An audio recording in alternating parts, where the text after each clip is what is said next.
what he... Look at this. Look at this. He won't. Come on. He weighs a ton. Come on. Come on. Am you going to do this to me? What are you doing? He's heavy. Come on. Come on. Come on, baby. Come on up. This was the first time I saw him from up close, when George Zaharoff brought him to my doorstep. In fact, this was the first time I saw George also, and it was one of the funniest first meetings ever. Wait until you see. He was just... Hi. As we were trying to get this lazy, huge teddy bear of a dog to come up to my apartment, we couldn't stop laughing. And we kept laughing for the rest of the night. And there's something very fulfilling and liberating when a rescue is successful and the dog is finally safe, and all the anxiety sometimes escalates in a big, good laugh. The more complicated the rescue, the bigger the laugh. Here.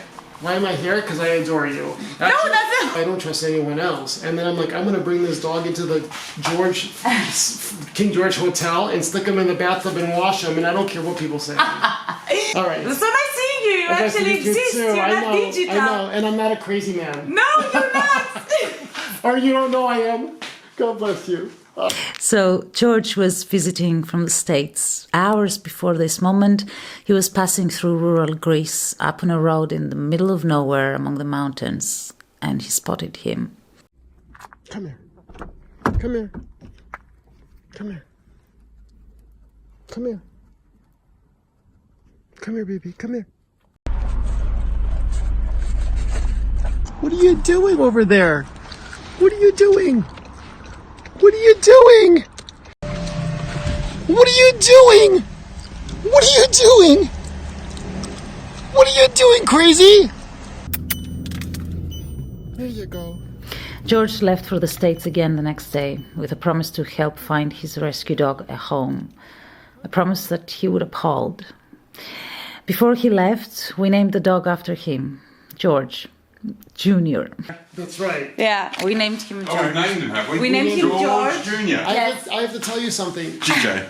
All the people that I met today were named George. I met 5 Georges today. From the gotta be George doorman today. to my cousin. And where are you staying? At the With the King. George. So it's not just named after me, it's all the Georges the universe spoke to me. All the Georges.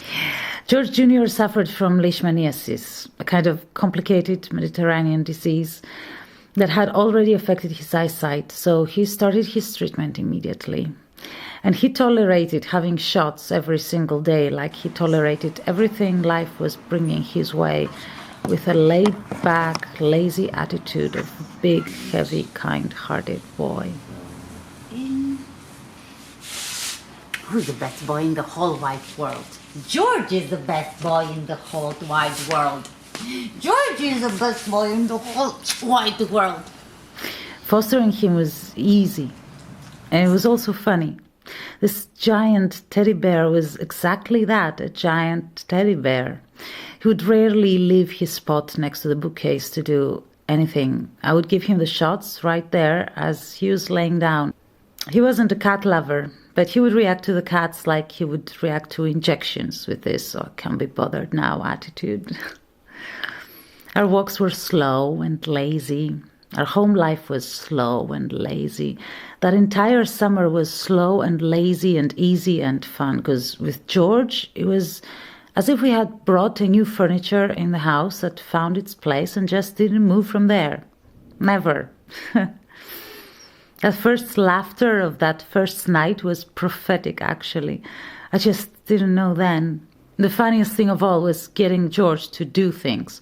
Well, his reaction to doing things usually was, relax, man, just relax. He had already found a home when we did this professional photo shoot.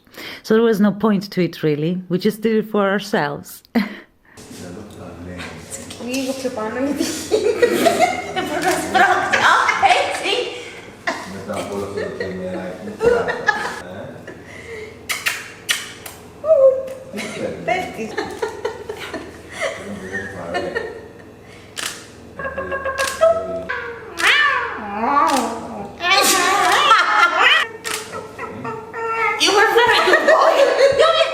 One of the few times he would come to life was when I was playing this sort of annoying song that I had used in a video about my cats once. There was something about that pitch, I guess, that would wake the wolf in him. And as he would start howling, the rest of my dogs would pick up. So we spent that summer annoying the neighbors just because it was fun.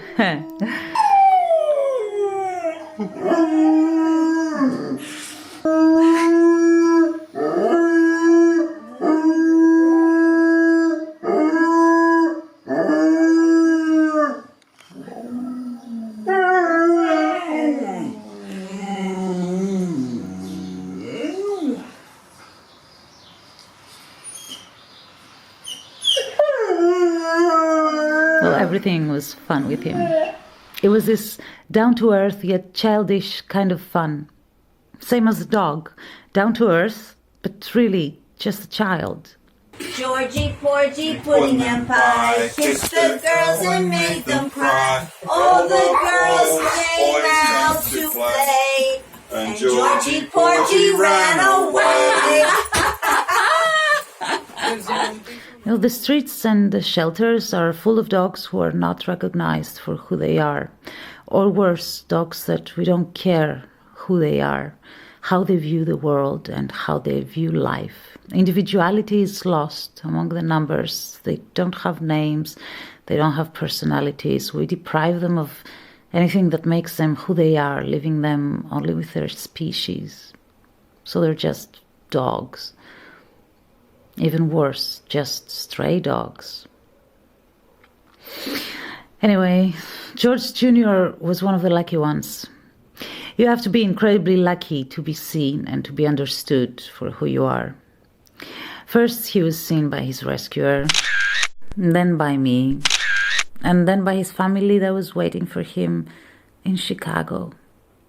And they were waiting for him as if he was the most rare, precious, one-of-a-kind dog in the whole universe. That's the amazing thing about adoption. It makes it very clear that real value is not in what's promoted and sold to you as valuable.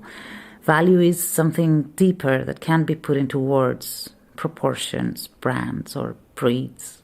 It's good to meet you. I'm Bryant. My name's Nick. Yes, but the flight hasn't landed yet. It gets in at 2:35. You smell like the airplane. Oh my God! How are you? I'm here! We made it. There he is. Rosh is Mr. George.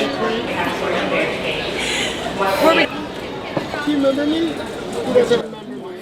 That whole trip experience from Athens, Greece to Chicago was kind of like a dream. I remember it as if it happened and also as if it didn't. His rescuer was there at the airport and the family was there waiting, all excited, with a bag full of goods for us. And George was George. And he was there too. And all that journey was in fact as if he had traveled forward in time. Decades forwards into the future. We visited a few days later, and George was already at home there. George, guess who's there? You seen it? Who's this? You seen it? We're not here to take you back. No, we're not. No, we're not. No, we're not. Isn't it very funny when he's happy? Oh yeah. George! Bravo, George! No, he's not happy at all. Bravo, George! Oh, Georgie! Bravo, George! Oh, you're not excited. He greeted us at the door, and we spent the afternoon with him and his family and his rescuer, who again came to visit, and some friends that dropped by. It was so festive, and we were all so happy and so excited. And the reason for all that was a dog that someone had dumped months back up on a mountain, thousands of miles away, thousands of years back, in a way. George Jr. is, for me, a living representation of two worlds, two realities, two mentalities. He's a slumdog that got to live the American dream, I suppose. Well, he was, anyway. He died 3 years later of kidney failure, either caused by disease he suffered from, or by the treatment, or maybe some bad genetics. Who knows? He was very, very young. I should probably mention his death at the very end of the video, but I chose not to. It's the one and only thing we know will happen eventually to all of us, so I dance around it. With George, and with any dog for that matter, it's not about the when and why of their deaths, it's more about the how of their lives. And George had a good life. He was spoiled. He was very, very loved, and in fact, it's as if he got to live many lives in one.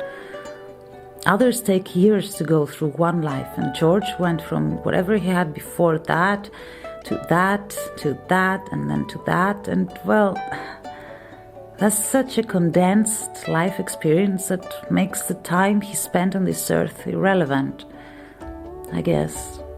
Or I'd like to think so. The most interesting thing of all is that George, despite all the lives he lived and all the experiences he got, he remained a kid at heart, all the way till the end. A life experience doesn't mature dogs the way we view maturity in people. Life experience only makes dogs more of who they really are, of who they always were. And George got to be George to the fullest, all the way till the end. George, you want to go to the park? Do you want to go to the park, George? George, is that a yes? George, you want to go to the park? George, are we going to go to the park? Yeah, we're going to the park, aren't we? Yeah, let's go to the park. Come on, buddy. Jake, you're not excited at all. Where are we going, George?